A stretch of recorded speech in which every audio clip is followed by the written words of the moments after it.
Ladies and gentlemen, welcome back to the podcast. Glad to be back with you. It's episode 13. As always, before we get started, make sure you subscribe to the podcast if you haven't already.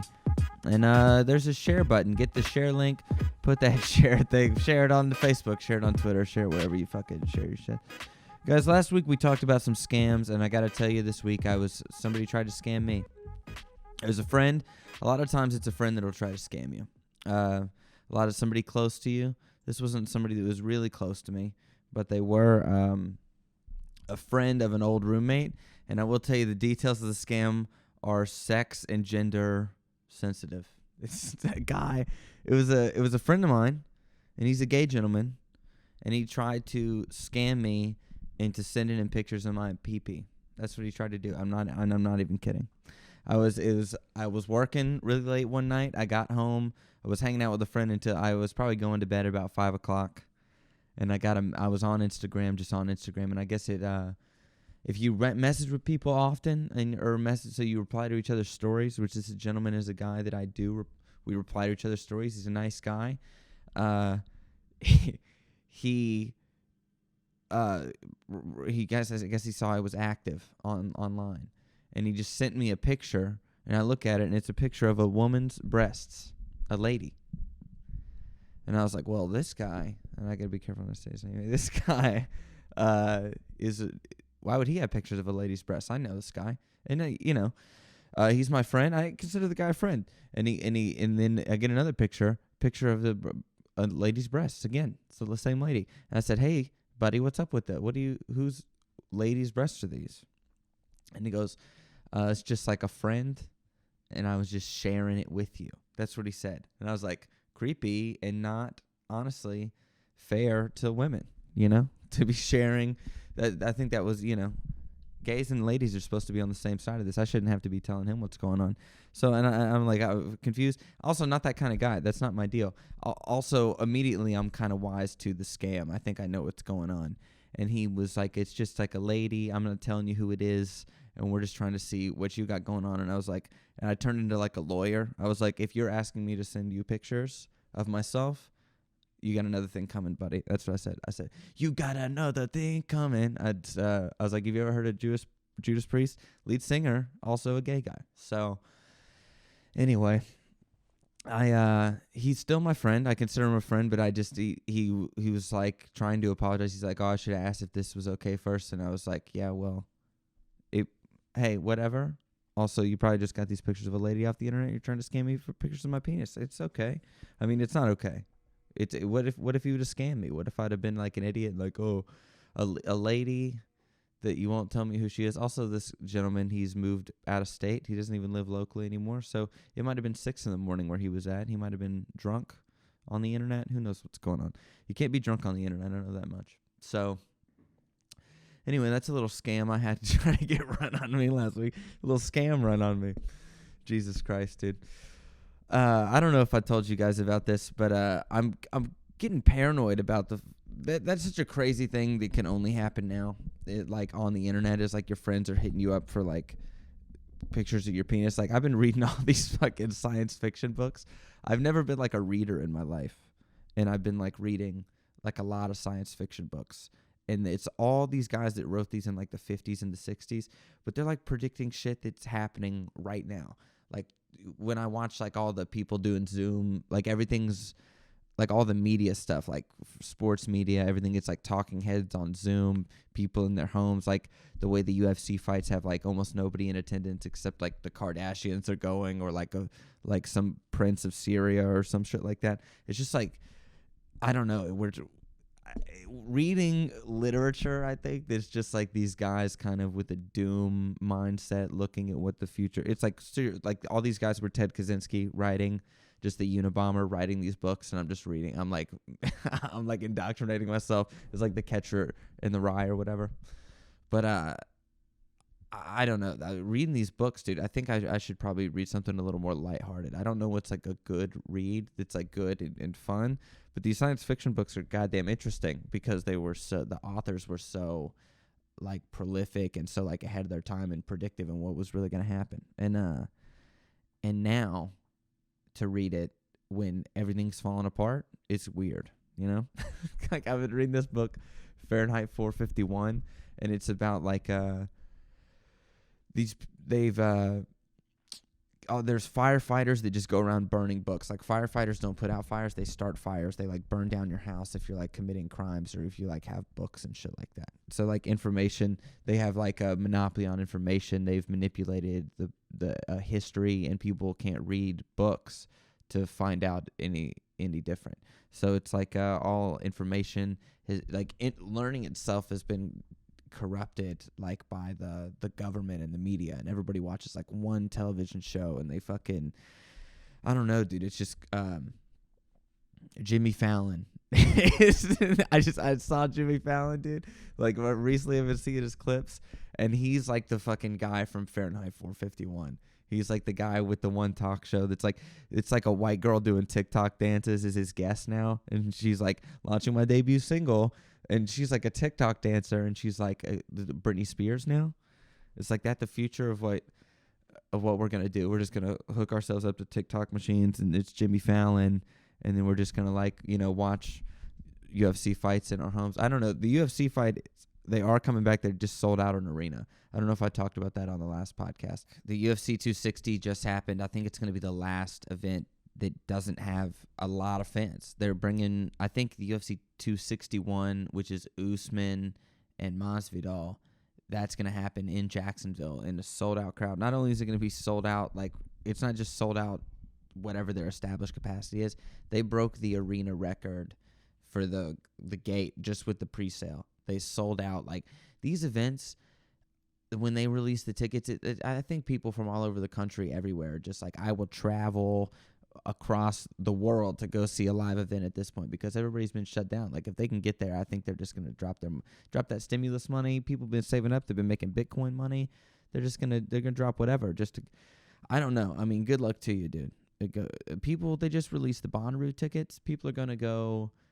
I've been to Bonnaroo. Okay. I got food poisoning from a chicken and waffle sandwich at Bonnaroo. Did I shit on myself? I did. Can that happen in COVID? It shouldn't. You shouldn't be able to stand in a lot like at Bonnaroo when you travel. I mean, forget social distance. I mean, you're cramming people into a space.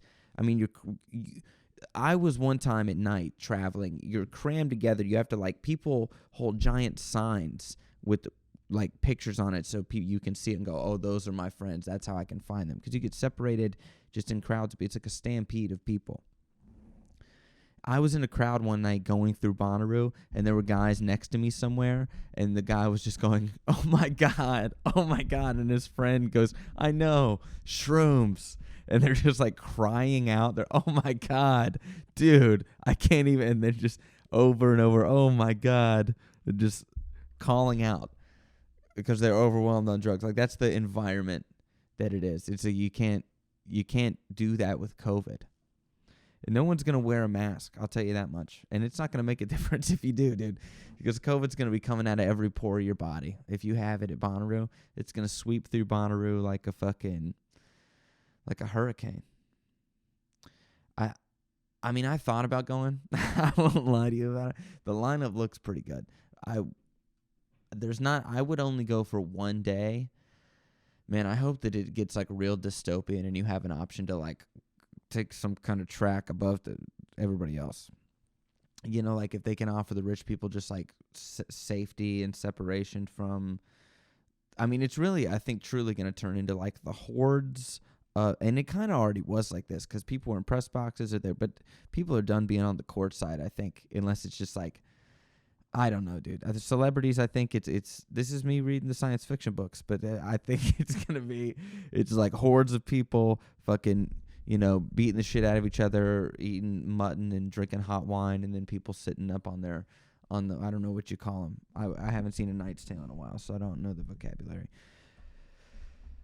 But UFC 260, I think I got off track a little bit. Bonnaroo, I'm not going, but enjoy it if you are going to go. Enjoy the hot lineups.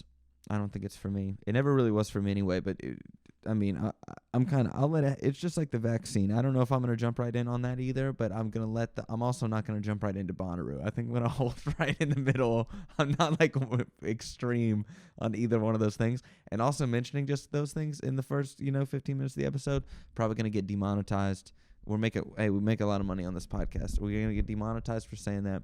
And then I think, we might get hidden by the algorithm, and that's my excuse. That's what I'm going to say. But UFC 260, it was a hot pay-per-view. Francis Ngannou knocked out Stipe Miocic in the second round, And he, if you want to hear expert MMA reviews, you can go anywhere else on the internet and hear that. Probably on the same website or area platform you're listening to this. But I will say that Francis Ngannou is a scary, scary man. He's one of the scariest MMA fighters. Seeing him in there against Stipe was kind of like you didn't believe they should have been in there fighting each other. Stipe looked like real small compared to him, and he didn't look very poised. Like Francis looked so much more calm and so much more put together, and he was, I don't know, from the start of the fight, watching it was kind of hard to believe that he was going to lose. And now going forward, I mean, he's going to beat everybody probably. I mean, Sirigan is not going to beat Francis Ngannou. Volkov, I bet Alexander Volkov probably has the best chance to beat Francis because he's so long and he's so big and he's looking huge these days.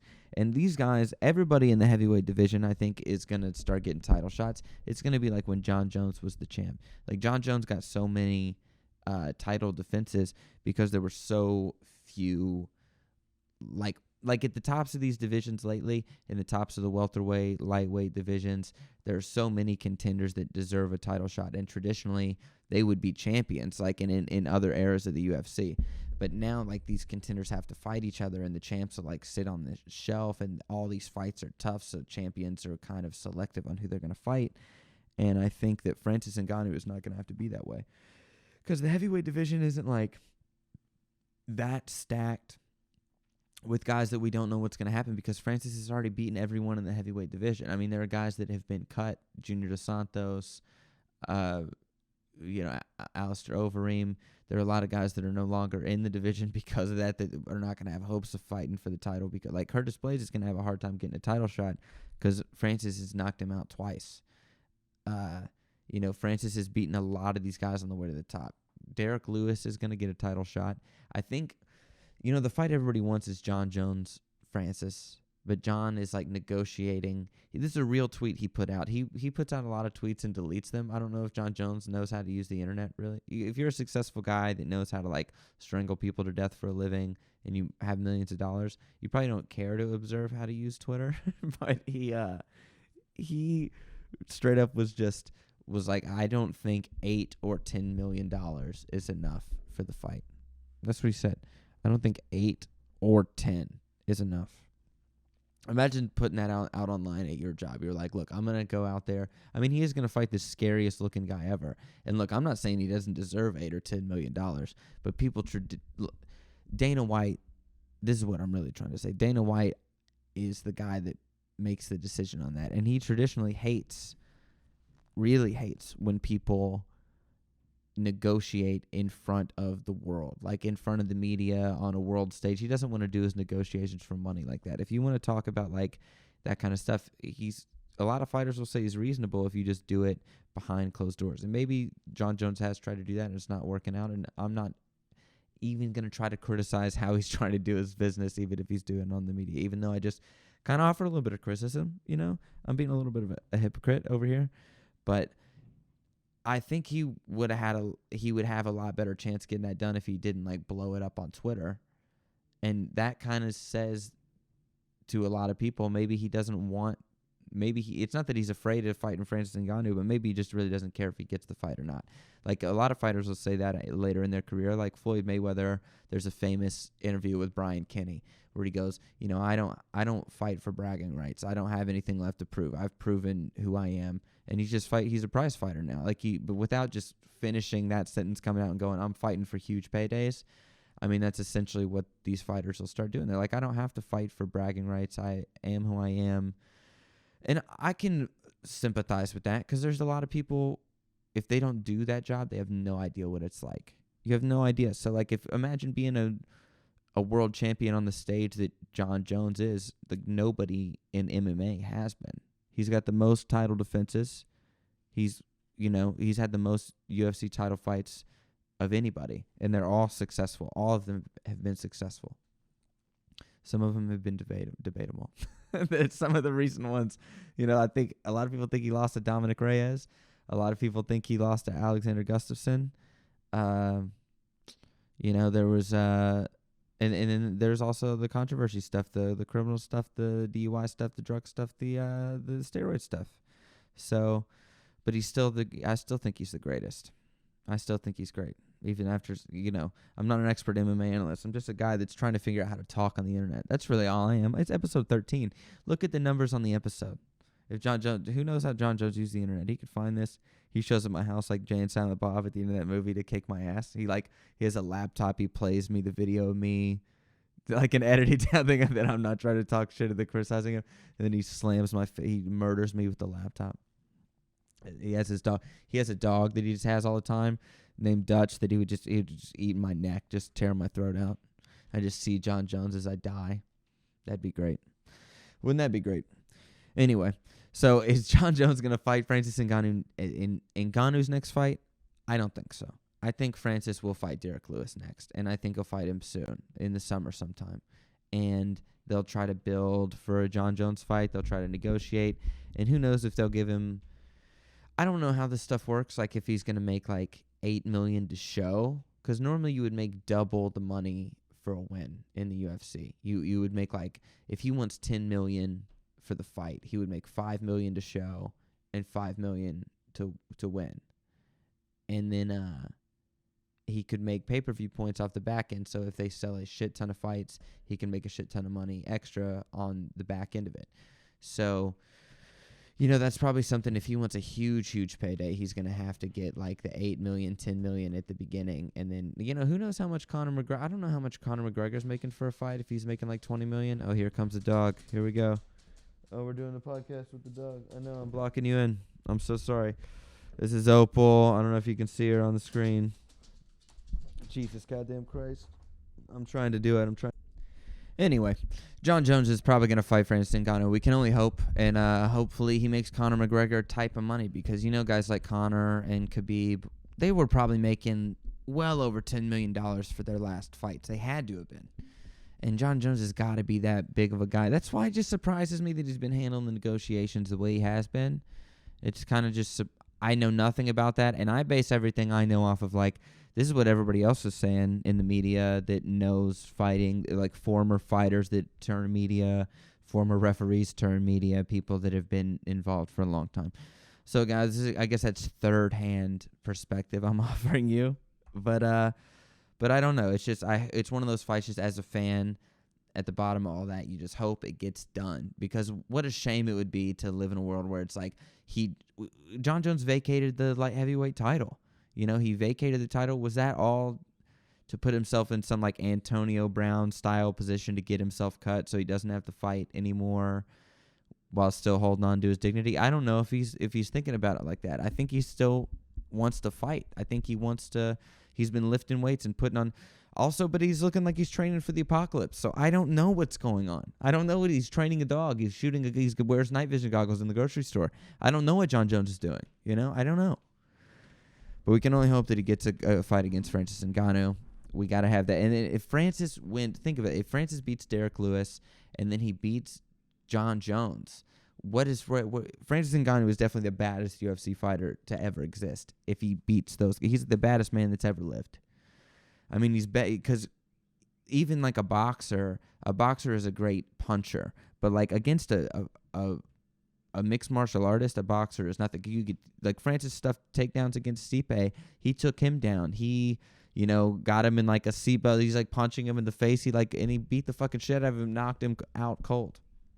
So it's the baddest man that's ever lived. You could drop him into any time period, hand-to-hand combat. He could probably beat any man ever. It's pretty crazy. We're seeing that shit. We got to see him fight John Jones. We got to see it.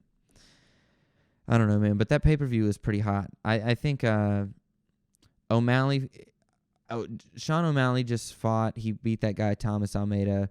Unfortunately, Thomas Almeida's on like a 5-fight losing streak. He was undefeated. He was like 21 or 22-0, and then he lost 4 fights in a row, and then he fought O'Malley. He's like, I think he's in a little bit of trouble. He's probably going to get cut from the UFC. But now O'Malley's in a position where he's going to be fighting top 10 talent.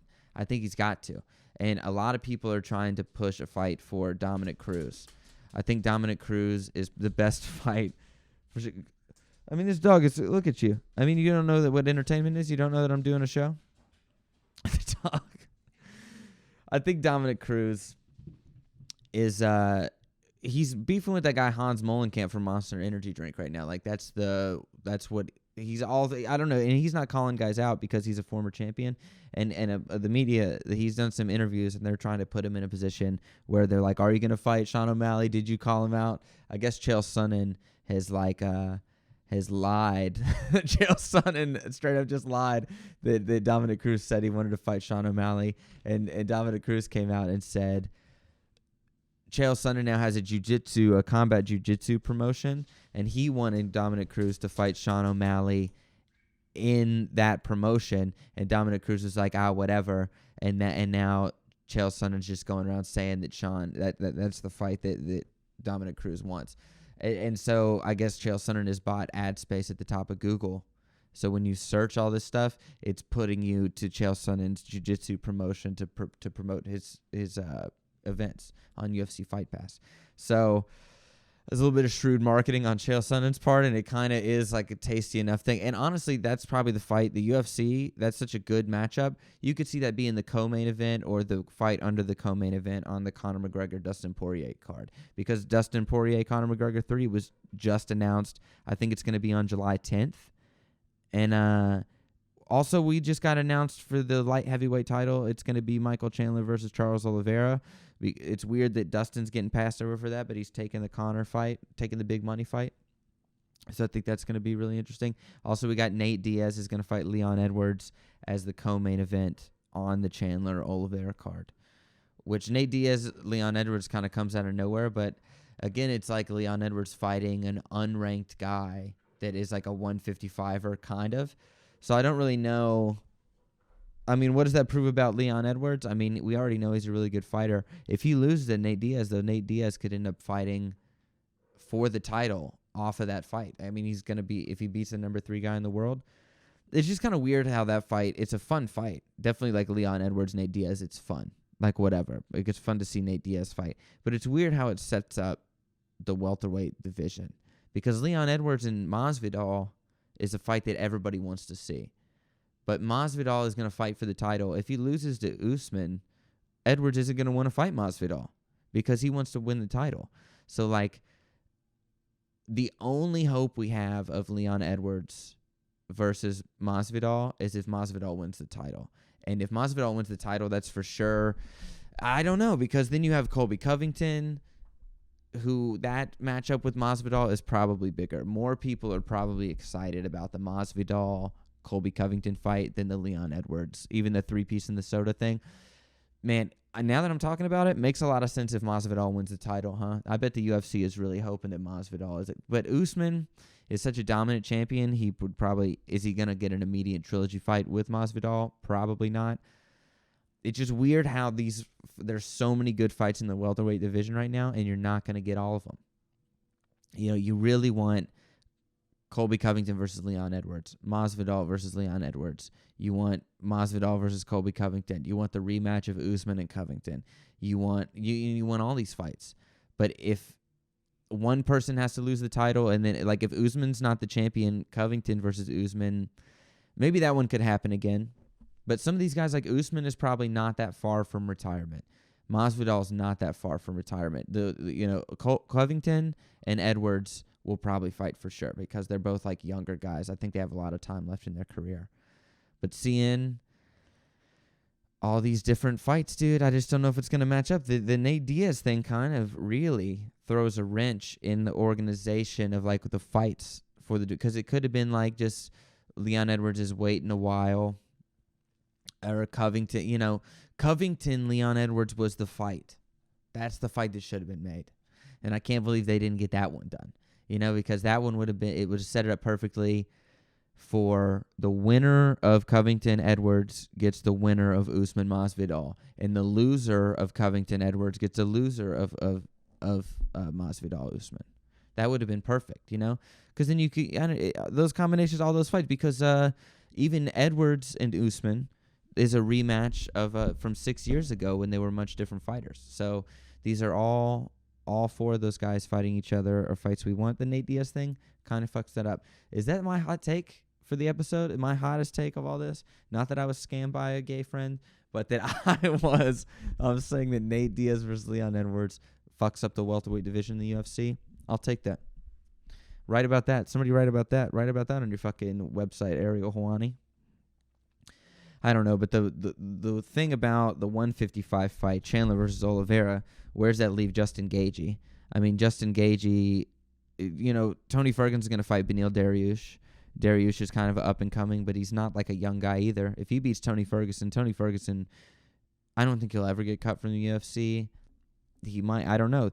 Dana White is seeming more and more comfortable with sending like former stars with names that sell pay-per-views, that sell tickets.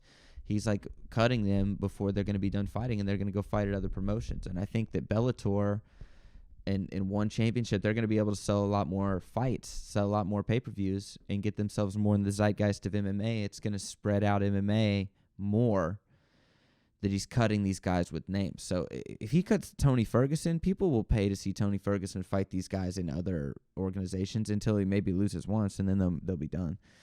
So maybe that's what Dana White knows. That maybe the billionaire guy that built MMA knows a little bit more about it than I do. Maybe he does. But the 155 fight, you kind of really wish you would have got to see Charles Oliveira versus Khabib, because Oliveira's been deserving of a title shot for a while, and especially the way he beat Kevin Lee. He stood up with him, and then he tapped him out. Then he stood with Tony Ferguson, and I mean he beat the fuck out of Tony Ferguson. You really wish you really wish you got the chance to see. Hey, bro, she's outside. You kind of wish that you got to see Oliveira versus Khabib. It's probably never going to happen. I mean, unless he comes out and puts some crazy performance on Michael Chandler. And then Gaethje, I mean, where's Gaethje fall in all this? Like, he's not going to fight Tony again if Tony beats Dariush, because he beat the shit out of Tony the first time. So Gaethje fights the winner of Chandler and Oliveira. Does Gaethje have to get some win versus Conor, or like the winner of Dustin and Conor? Like, what's going to happen with Gaethje? I don't know how all these guys fit into it, but I do know that the dog wants to get on the mic. Obviously, that's what's going on. I think that the 155 division, all these divisions, when they get really, really hot, they have a potential to burn out at some point. Like they'll get really, really hot, and then all this talent will get old at the same time, start beating each other up. You'll miss out on a couple of the matchups, and then the division's just going to be cold. It's going to be guys you don't know anybody's name, and sure, there will be guys that are talented, but they don't have the profile because they haven't been able to be built up for a while. So like the welterweight division eventually will start to look cold. 155. Middleweight, I think, is just it got enough names and not, at the same time. And that's like the middleweight, 185. That's like a lot of guys at that size in the world. So I think you'll still get guys at that. But, the weight divisions that are hot right now, which weren't before, are the smaller guys. 135 is hot, and you're probably going to keep finding guys all over the world that can do that, because I think that size of person also it breeds like athletes at that size can like adapt faster to what the sport is. Like guys that are smaller, super athletic, like muscle-bound, high metabolism dudes. Like if you weigh 135 pounds, I think you can adapt to martial arts quicker. Then, guys that are heavyweight size people, they have options to play basketball. They can play football, like these sports where they can make infinitely more money. So I think the divisions with the smaller guys, the divisions are going to be hotter for the longest, and I think going into the future, definitely, like Figueiredo and I can't remember the other guy's name right now. They just had that really hot fight. He's a Mexican gentleman. They had a fight that went to a draw, And they're going to fight again, and it's going to be a huge fight. I mean, people are Alex Moreno. That was his name. Thank you. But I don't know, man. The 155-pound division, it's kind of weird. Again, this Conor-Dustin rematch is kind of throwing a wrench into the point, which is like titles. You know, I mean, it's money, I guess, for these guys, but it's titles for sure. I mean, that's what the fans want to find out is who is like the best, who's going to be the real champion. And right now in 155, we just don't have like a real picture of who the best is after Khabib has left. And speaking of Khabib, if he's looking for some kind of big challenge to come back to and he's saying that's the only way he's going to fight again, I would love to see him fight Usman. It would be so cool to see, like, Khabib is not a small guy. He's like probably over 200 pounds right now. And he could fight in the 170 pound division easy. And I think a super fight versus Khabib and Usman is probably the best fight that we could see. I mean, these two guys, they have such identical styles in the wrestling, like the pressure, maybe not like identical styles in the wrestling, but with the kind of pressure fighters they are and how they don't back up and they don't get tired. Khabib honestly gets a lot more tired in a fight than Usman does. So that's the size, maybe that's something that Usman has. That could be the size and the endurance. That's something, you know. Jesus Christ, I'm just trying to do it. I'm just trying to, how do we keep doing a podcast? You know, that's how we keep doing it. We're trying to get to the time limit. If you turn it off, it's understandable. I get it. Anyway, folks, that's probably enough fight talk for one podcast. I don't know if I talked about this on the last episode, but I adopted a cat recently. I don't know if that's big news. That's my big adult news lately is that I've adopted a cat. I'm not in a relationship anymore, and I've adopted a cat. Things are going good. So I did just like get the cat. I was thinking about getting an animal out of desperation of loneliness. I was thinking about doing that, but one kind of came to me. I was outside one day. I got a pizza. I was coming inside. There was a cat outside. It was like 2 a.m. I also live in an area. There's like hundreds of coyotes that live behind my house. So I didn't want to leave the cat outside. But I was like, it was nice. It was like, it wouldn't be scared off. It was like running between my legs and like being a nice cat or whatever. It obviously wasn't a feral cat. So it kind of followed me into the house and just went in my house. And I was like, all right, whatever. Maybe I'll keep the cat safe. Just for tonight, we'll figure it out. You know, it probably belongs to a neighbor. It's a nice cat. We'll figure it out. And overnight, the cat didn't like being trapped in my room. Didn't like being trapped. So in the morning, I just set it free. I let it go. Maybe I was like, maybe it'll go home. Maybe it'll go back where it belongs. The next night, it shows up. Somebody else that lives here is getting a pizza. I don't know if there's a coincidence with that. But the cat shows back up. We let the cat in. I'm like, all right, I'm going to keep this cat, I guess. And I stay up with the cat in the living room. I don't lock it in my room this time overnight because I don't want it. It's like, maybe it's like a free-range cat. Maybe it's used to being outside. I don't want it to feel trapped. We're in the bigger areas. It doesn't seem is like anxious about being trapped in the house if it's in a big area. I fell asleep on the couch. Somebody that lives here was smoking a cigarette. We didn't communicate about the cat before I went to sleep. They left the door open, and I think the cat got back outside, went back outside. So I wake up in the morning expecting there to be a cat, and there's no cat. I'm looking around, but everybody's asleep. That's what was tough about it. When I woke up, everyone was asleep. I'm not going to wake everybody up asking about what happened. I was like, I'm looking around. I'm like, there is kind of an area under some stairs by my laundry room that's a little creepy. And I was like, hopefully it didn't get in there. Maybe the cat is hiding somewhere or dead, in the house. I was a little worried about that. But then I spent a couple of days just like waiting I was hoping the cat might come back or whatever, because I was kind of like getting committed to the idea of having one. I was going to go buy a litter box. I was going to go buy things. I was going to have a pet, And this cat, it was nice. You couldn't ask for a better one than the one just showed up at my house. And the very next night, it would have been the third night the cat would have come back in a row. It rained like torrential downpour, like hurricane, tornado style rain. Like it was crazy. And the cat didn't come back the next night. I was like, oh, cat's done. Cat's probably dead. It's gone at least, or somebody brought it back. I was hoping that somebody was like, oh, they knew it was going to rain. Maybe it's a cat they let out at night because it likes to be outside and they just don't really care about it, So I was like, maybe they brought it inside because of the rain. It's just not come back around. So after about 3-4 days, the cat didn't come back. I just went to a place. I adopted my own cat. Got my own cat. This cat was a little timid, a little scared. It's a kitten too. It's like 8-7 months old, so it's a little bit different. But I like this one a lot. And the very next night that I got the cat, the new cat, old cat comes back.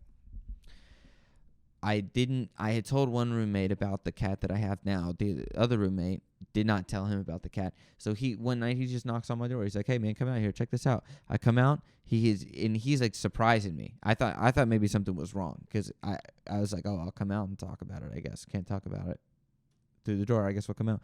And so I come out and it was the cat, the old cat, the black cat. And I was like, "Oh, dude, no good. I already got another cat." And he's like, "What? What's going on?" I was like, "Yeah, dude, we talked about it. It was cool to have a cat, to get a cat." So I was like, "Oh, since it would have been cool to have one, I just went and got a different one that wasn't this one." And I was like, "Well, I don't think I can do 2 cats. Don't think I can handle that." But I was like, you know what? This other cat, the new cat I adopted, I got to watch my antecedents with which cat I'm talking about. The new cat, Tux. I'll just give the names. Tux and Black Cat. The new cat, Tux. It came from brothers and sisters and stuff at the Nashville Cat Rescue, and it was the last of its brothers and sisters to be adopted. Not only was it the last of the brothers and sisters to be adopted, it was the last cat at that time in the cat shelter. So it was used to being around other cats and brothers and sisters, and then it was the only one. And it was like sweet, it was cute, it's tuxedo, black and white cat. I was like, well, I got to get it. I got to adopt this cat. So when I find out about this black cat, I find out, again, it's a nice cat normally. And I was like, maybe I'll introduce it to this cat just to like let him see what's up, just like let him meet each other. So I brought the black cat in my room. Immediately, it's my cat, Tux. When it hears the doors open and close, it hides behind the bed. And then you got to like go get her, let her know it's you. Let her see you from behind the bed and she'll come out. So I let the black cat in my room. It's looking around. It's like, oh, you got a litter box now. You got food, and there's a cat. What's all this stuff? It's like checking shit out. I go get my cat. It sees me, and I go, yo, check this. I point. I get my cat, and I point. I go, look it over there. And it sees the black cat. And so it starts like, it doesn't get scared and run away. It starts like stalking, trying to see what's up, because I think it's curious. I think it wants to be friends with this cat. The black cat turns around, sees my cat, goes crazy. Its hair stands up. It chases her around the room. They're bouncing off stuff, flying. Gets her trapped in her spot where she hides behind the bed. It's like screaming at her, yelling at her. I grabbed the black cat. I was nervous I was going to get scratched, but I also had to protect the new cat, the one that I adopted. I couldn't let some street cat come in and destroy it. So I grabbed the black cat. Thankfully, it didn't scratch me. I think it knew that we were cool. I thought maybe it was scared too. Maybe it didn't know what was going on. So I take it. I'm like throwing it out of my room, and I'm just going to get it down the stairs, get it out of the house. I'm like, all right, I'm done with the black cat. Right at that moment, when I throw it out of my room, my roommate's dog busts out of his room. At that time, he's letting the dog out, sees the cat, starts barking, and chases it down the stairs. And now the black cat's lost in the house. Didn't know where the black cat was at. And then I left my bedroom door open. For the first time, I had not left the door open without paying attention. And I went down, I'm chasing the dog and the other cat, and I'm like worried. I'm like, oh, now my cat's probably going to get out and run somewhere in the house. I'm going to lose it too. I end up finding the black cat. It's just in front of the couch. I grab it. I throw it outside, go back upstairs. Can't find my cat anywhere. Can't find the new cat behind the bed, in the closet, anywhere. I'm tearing apart the room. It ends up, it's like up in the windowsill behind curtains. Poor cat. And so that's really the only trust issues we've had so far. And she likes me. She liked me before that, and she still likes me now. She's still getting used to it. She likes hiding a lot. And having a cat is fucking weird. It is like a weird thing, like having this. Because now it's like not new anymore. And I'm starting to just kind of like, it's like normal. I'm like kind of forgetting. Like sometimes she'll like sneak up on me. Or like I'm like before, I was always paying attention to like where it was. Like what's going on? Where are you? Watch it all the time. Now I'll like lean backwards on my bed. I'll like lay on top of it on accident. So that's kind of where pet ownership's going on with me right now. And guys, I want to thank you for coming back to the podcast. I think that's all we're going to do for today. As always, make sure you subscribe to this thing if you don't already subscribe to it. And hey, I don't know if it's worth you doing anything with it right now. It's episode 13, and we're just learning how to do it again. We're getting back on pace. I've had to make more edits in this episode than I would like to. We got, we had a guest with the dog. We had a lot of stuff going on. Hopefully, we see a lot of cool UFC fights coming up. Please share this and tell somebody if you like it. And hopefully, you did like it. If you didn't like it, don't tell anybody. And we will just do better next time. So thanks again, folks, for coming out. This is My Room with David Chastain. Come back, see us next time. Thanks.